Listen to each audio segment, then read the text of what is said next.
રાજકોટ જિલ્લાના ધોરાજીના જામકંડોરણા રોડ પર વાઢેલા ઘઉંના ખેતરમાં આગ લાગવાની ઘટના બનવા પામી હતી। ત્યારે આગ સબસ્ટેશનના વાયરમાં સ્પાર્કિંગના તણખલો પડવાથી લાગી હોવાનું સૂત્રો દ્વારા જાણવા મળી આવ્યું છે।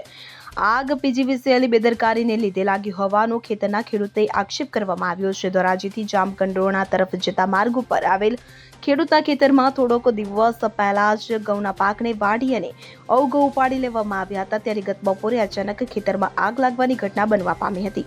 આ બનાવને પગલે બાજુમાં આવેલ કારખાના માલિક દ્વારા ખેડૂતને જાણ કરતા ખેડૂત તાત્કાલિક ખેતરે દોડી આવ્યો હતો અને જે બાદ ખેડૂત દ્વારા ધોરાજી નગરપાલિકાના ફાયર બ્રિગેડ વિભાગને જાણ કરવામાં આવતા ફાયર વિભાગની ટીમ સ્થળ પર દોડી આવી અને પાણીનો મારો ચલાવી ખેતરમાં લાગેલ આગને કાબૂમાં લીધી હતી। સદનસીબે આ ઘટનામાં કોઈ પણ જાનહાનિ થવા પામી ન હતી। સમગ્ર મામલે ખેડૂત હિતેશભાઈ બાબરિયાએ જણાવ્યું હતું કે છેલ્લા ઘણા વર્ષોથી ખેતરમાં પીજીવીસીએલ વિભાગના સબસ્ટેશનમાં અચાનક ફોલ્ટ આવે છે અને ઘણી વખત આગ લાગે છે અને ખેતરોમાં વાવેતરને ભારે નુકસાન થાય છે।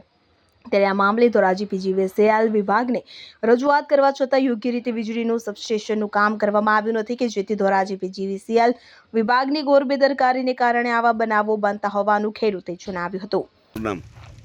હું ધોરાજીના ખેડૂત ખાતેદાર હિતેશભાઈ હંસરાજભાઈ બાબરિયા। અહીં અમારું ધોરાજી જામકંડોરણા રોડ પર અમારું ખેતર આવેલ છે। ત્યાં દર વર્ષે અમે આ પીજીવીસીએલના જે 11 કેવીના તાર છે 11 કેવીના તારમાંથી દર વખતે જમ્પરમાંથી ને સ્પાર્કિંગ થઈ અને નીચે તિખારા કરી અને આ ઘઉં વાવેલા છે એ ઘઉંવાળામાં દર વખતે આગ લાગે છે દર વર્ષે। તો અમે દર વર્ષે સાહેબ પીજીવીસીએલના એન્જિનિયર સાહેબને રજૂઆત કરીએ છીએ રૂબરૂ જઈને કે તમે આ તમારા તારમાં જે જમ્પર આવેલા છે એ જમ્પર વ્યવસ્થિત કરાવી અને વ્યવસ્થિત રિપેર કરાવો, જેને કારણે અમારે જે આ ઘઉંમાં આગ લાગીને નુકસાન થાય છે એ અમને આગમાં નુકસાન ન થાય।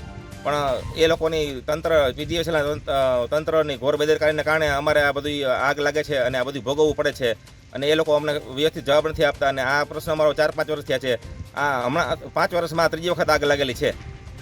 હાલ અત્યારે નુકસાન કેવું છે ખેતરમાં? હાલ અત્યારે તો ખેતર અમારું ઘઉં કટિંગ થઈ ગયા છે પણ બાજુના 2 ખેતરમાં ઊભા ઘઉં હતા પણ અમે તાત્કાલિક નગરપાલિકાના ફાયર ફાઇટરને બોલાવેલ તેને આ આગને ઓલવી નાખી છે એટલે બાજુના ખેતરમાં નુકસાન થયેલ નથી। જો ફાયર ફાઇટર ટાઈમે ન આવી શકે તો આ પીજીવીસીએલને કારણે આ બાજુના ખેતરના ઘઉંમાં આગ લાગે તો બાજુવાળા ખેતરવાળાને લાખો રૂપિયાના ઘઉંનું નુકસાન થઈ શકે।